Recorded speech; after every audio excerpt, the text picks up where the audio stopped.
Now that former President Donald Trump and his wife, Melania, call Mar-a-Lago home, what's their life like there? Strap in, because here's the truth about Donald and Melania's life at the Palm Beach Resort.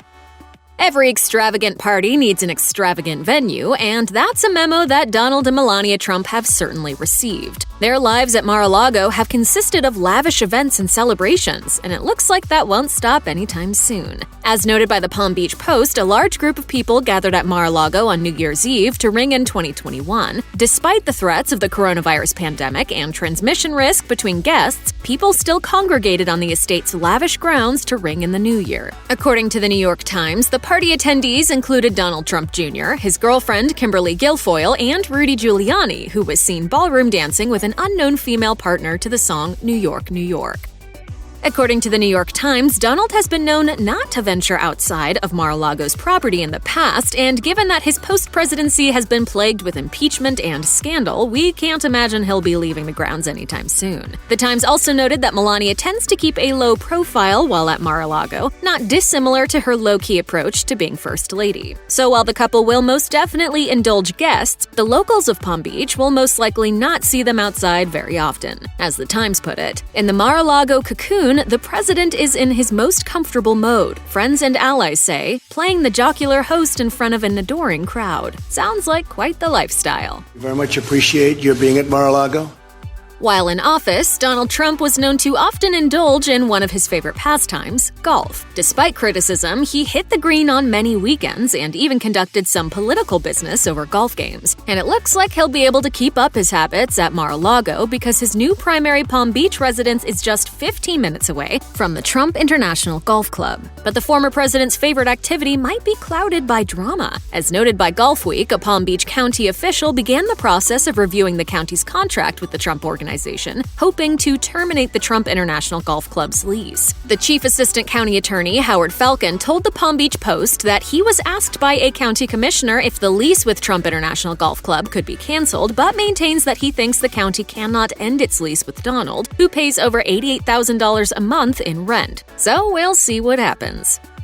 Donald Trump's future at Mar-a-Lago in his post-presidency was met with drama almost immediately. As noted by the Washington Post, Donald signed an agreement in the 90s that changed the Mar-a-Lago estate from a primary residence into a private membership-based club. In doing so, it stopped Donald from being able to claim Mar-a-Lago as his primary residence, but after he lost the White House, Donald and Melania made it known that their sights were set on making Mar-a-Lago home anyway, and the town of Palm Beach, Florida had some concerns. Specifically, Palm Beach's attorney recommended to the town council that they allow the Trumps to reside at Mar-a-Lago, all but forcing the council to come to an on-the-books conclusion. According to the Post, the legal opinion is the latest step in a year-long dispute that could force a decision by town officials who have been reluctant to take a formal position. Will the Trumps be allowed to stay permanently? Time will tell. By looking at photos of the Mar-a-Lago estate, you can see that it's lavish, gorgeous, and over the top. The main building is stunning, the grounds look beautiful, there are pools and gardens, and the property literally sits on the water. What else could you ask for? Well, as noted by the Palm Beach Post, staying at Mar-a-Lago permanently might be a tad disappointing for Donald and Melania Trump, as it's technically a downgrade from the Manhattan digs that they used to call home. Yes, a downgrade. Despite the renovations that have been done on Mar-a-Lago's private residence, it's far smaller than the penthouse floors that the Trumps used to live in at Trump Tower, their primary residence before moving to the White House. So why don't they just go back to Trump Tower? Let's just say that the city of New York and the Trumps don't exactly get along anymore. Looks like they'll just have to abandon the Golden Cherubs and the Central Park views from Trump Tower for the not-too-shabby waterfront property they now live on. Here's a tidbit that many people might not know. Air traffic can be diverted away from wherever the President of the United States is for security purposes. Planes typically aren't even allowed in Washington, D.C. airspace. When he was president, Donald Trump often ventured down to Mar-a-Lago, and because of his role and an interest of security, planes were not allowed to fly over the estate, which is a big deal. According to the Palm Beach Post, Mar-a-Lago is directly under the main flight path of Palm Beach International Airport, so the air traffic is pretty substantial. But now that Donald no longer enjoys the privileges of being president, it looks like he's going to have to put up with the sound of planes landing in what can only be described as his backyard. And this isn't going to go over well. Donald once sued Palm Beach International Airport over the noise of the planes, but as the Post reported, planes are expected to once again fly directly over the club. Looks like someone may need to go buy the former president some earplugs. Mar-a-Lago serves as a private club as well as Donald and Melania Trump's residence, and many prominent people in the Palm Beach area have memberships. But in the days of his post-presidency, Donald might see a decline in those membership numbers. According to the Palm Beach Daily News, the membership fee skyrocketed to $200,000 after the 2016 election. Members also have to pay an additional yearly membership fee and have to meet a $2,000 minimum dining requirement. Here's an example of a membership gone wrong that illustrates the point. Billionaire Jeff Green, who ran for Florida's governorship, became a member in 2010 but quit in 2019, telling the New York Times that he, quote, never loved going there. Unlike other businesses that don't seem to care if you come or go, Green explained that Donald took it personally. Green told the Times, "He went right at me, saying, 'I can't believe you quit the club.' He's figuring someone with plenty of money, why would they care about paying dues for a club?" During their time in the White House, Donald and Melania Trump reportedly kept their distance from each other. According to Business Insider, Donald and Melania not only had separate bedrooms, but also lived on entirely different floors. Melania will be able to keep that up if she so chooses to at Mar-a-Lago. As noted by Town & Country, the mansion features 128 rooms, so if they want to live apart, they have plenty of space in which to do so. Donald purchased the estate in 1985 for $5 million, which is about $12 million in 2021. Trump said in 2014, "I have 24 acres in Palm Beach and nobody has anything like that. A big house is on 1 acre. I have 24. It's the great estate of Palm Beach." While he's technically wrong about that, Mar-a-Lago sits on 20 acres, not 24. The space will certainly allow for him and Melania to keep their distance, just like they allegedly did at 1600 Pennsylvania Avenue. Big meeting at Mar-a-Lago, call it the Southern White House, which it actually is.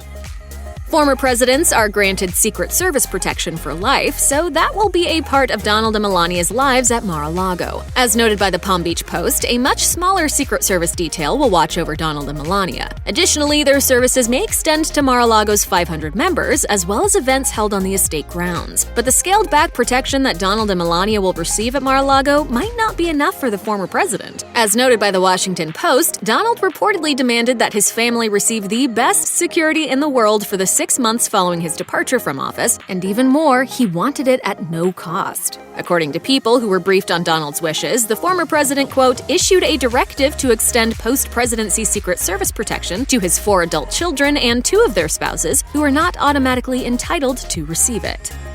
Donald and Melania Trump have become synonymous with wealth, power, drama, and gold-plated everything, and it looks like their lavish reputations will follow them to Mar-a-Lago. In their new primary residence, the Trumps will get to enjoy some of the most opulent and outrageous decor, probably not to anyone's surprise. As noted by Town & Country, Donald paid an extra $3 million when he purchased Mar-a-Lago so he could acquire the property's antiques and furniture. Built in 1927 by Post cereal company heiress Marjorie Merriweather Post, Mar-a-Lago was inspired by palaces in Europe and Spanish Moorish architecture, and it was all built to exacting specifications. Here are some other details that will blow your mind. The estate has a 20,000 square foot ballroom that features $7 million worth of gold detailing. Donald also spent $100,000 just so he could have 4 Mar-a-Lago sinks plated in gold. If the estate is anything like the Trump's penthouse in Trump Tower, there will be gold and lush fabrics and over-the-top everything everywhere. Ethics concerns came into question when Donald Trump became president, in part because of the Trump Organization and his business dealings. He handed over the reins to his sons, Don Jr. and Eric Trump, but Donald still received a huge sum of money from Mar-a-Lago while he was in office. It looks like the estate will continue to generate revenue for him. As noted by Town & Country, Donald made $15.6 million from Mar-a-Lago in 2014 and $25.1 million from the estate during his first year as president. The Hill reported that Mar-a-Lago made Donald $21.4 million in 2019, a slight drop from the 2 previous years, and was accompanied by the income Donald received from other Trump properties. Of course, Mar-a-Lago and several other Trump properties were closed in March of 2020 due to the coronavirus pandemic, but according to NBC News, the club partially reopened to its members just 2 months later. Maybe Donald will experience a bit of a revenue drop due to the pandemic, but it looks like the club will be a huge source of his income in his post-presidency life. If Trump supporters are known for anything, it's their dedication to Donald Trump. His rallies were often shown on the news and in photographs as wildly enthusiastic events, with supporters wearing Trump gear, waving Trump flags, holding Trump signs, and going to all kinds of lengths to show their dedication. And according to the Palm Beach Post, it looks like some of that dedication will follow Donald and Melania Trump to Mar-a-Lago. Many of Donald's supporters lined the streets of Palm Beach when he arrived after departing from Washington, D.C. the day of President Joe Biden's inauguration. Some of those supporters told the Post that they vowed to continue their vigils outside of Mar-a-Lago. Of course, it will be a little bit more difficult for Trump fans to get a glimpse of their beloved former president. Donald's motorcade and his post-presidency life at Mar-a-Lago will be a lot smaller, and his schedule will no longer be public, so they'll have to stand outside and hope for the best. Very sorry that he's leaving. I think he's the best thing that's ever happened to us. Check out one of our newest videos right here. Plus, even more list videos about the latest hot topics are coming soon. Subscribe to our YouTube channel and hit the bell so you don't miss a single one.